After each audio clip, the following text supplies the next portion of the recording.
Shalom, Bapak Ibu, warga gereja Kemah Injil dimanapun kita berada. Berjumpa lagi kita dalam renungan hari ini dengan judul Saling Menanggung Beban, yang diambil dari Galatia pasal yang ke-6 ayat yang kedua berkata, "Bertolong-tolonglah menanggung bebanmu, demikianlah kamu memenuhi hukum Kristus." Saudara-saudara yang saya kasih dalam Tuhan Yesus Kristus, kita di dunia ini yang penuh pergumulan, tentunya banyak tantangan pergumulan yang kita hadapi. Ada begitu banyak beban yang ditanggung setiap orang. Beban ekonomi, masalah keluarga, pergumulan iman, penyakit, dan kesepian, dan sebagainya. Di dalam Galatia pasal 6 ayat yang kedua, Rasul Paulus memberikan perintah yang praktis namun sangat dalam. Artinya, bertolong-tolonglah kamu menanggung bebanmu. Mengapa ini penting, saudara-saudara? Karena dengan saling menopang, kita memenuhi hukum Kristus, yaitu hukum kasih yang menjadi warna kita sebagai orang yang percaya kepada Tuhan. Ada beberapa alasan mengapa kita saling menanggung beban kita. Yang pertama, karena setiap beban itu nyata dan berat bila ditanggung sendiri. Nah, setiap orang memiliki beban masing-masing.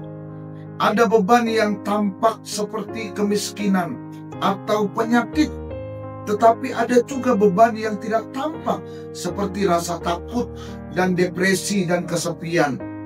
Kemungkinan kita tidak bisa membantu saudara-saudara kita yang tampak miskin dan memiliki penyakit yang tidak kunjung sembuh.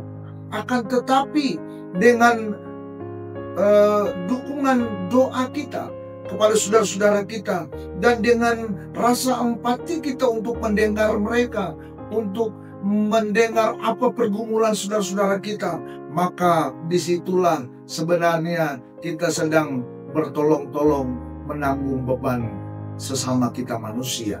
Alasan yang kedua, mengapa kita saling menanggung beban kita adalah karena Tuhan memanggil kita untuk menanggung beban itu bersama-sama. Allah tidak memanggil kita untuk hidup sendiri, saudara-saudara.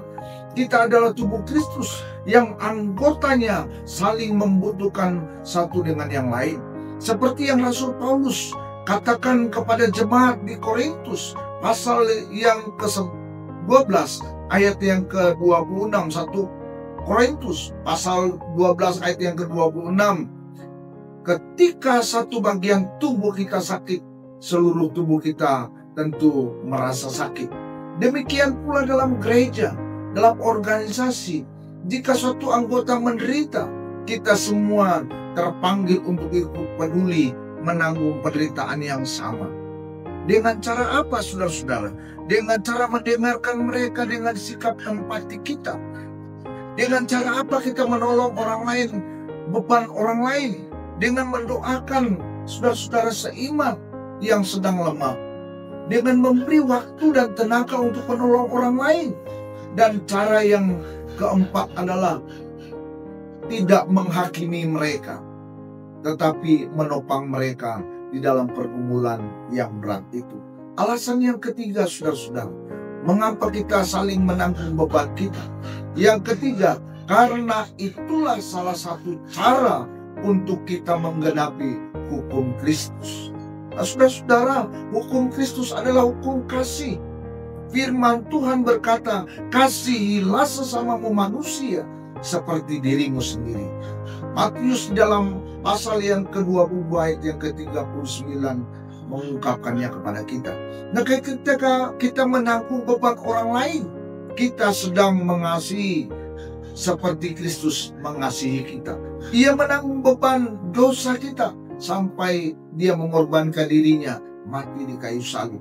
Seperti Rasul Paulus berkata dalam Filipi pasal yang kedua ayat yang keempat berkata, janganlah tiap-tiap orang hanya mementingkan dirinya sendiri, tetapi kepentingan orang lain juga. Saudara-saudara yang saya kasih dalam Tuhan, saling menanggung beban adalah tanda kasih kita yang sejati dan ketaatan kita kepada Kristus yang telah memanggil kita menjadi orang-orang yang percaya kepada Tuhan. Marilah kita jangan hanya hidup untuk diri kita sendiri, tetapi hidup untuk menopang orang lain dan bertolong-tolong menanggung beban kita dengan orang yang mungkin memerlukan pertolongan kita. Tuhan Yesus memberkati. Shalom.